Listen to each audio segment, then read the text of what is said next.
Welcome to our channel. Today we how to verify Salesforce CRM consent management with Marketing Cloud, full guide step by step clearly. To verify Salesforce CRM consent management with Marketing Cloud, start by logging into your Salesforce CRM account. Navigate to the Setup section in your Salesforce dashboard.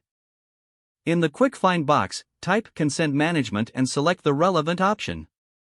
Review the existing consent records to understand the current configurations. Next, access your Marketing Cloud account using your credentials. Once logged in, navigate to the Email Studio dashboard. In the Email Studio, go to the Admin section and locate the Data Management tools. Ensure that the connection between Salesforce and Marketing Cloud is properly established. Return to Salesforce and access the consent records again.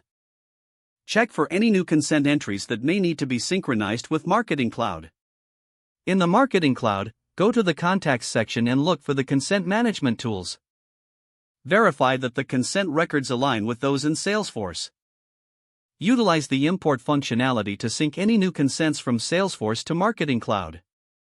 After import, run a data extension report to confirm successful synchronization.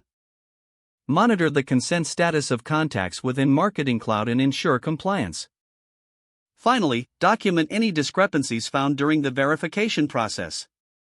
Review the overall consent compliance strategy and make necessary adjustments where required. If the page does not load, refresh the browser or try again in a private or incognito window. Make sure you are using the correct email address, then retype it carefully to avoid small typos.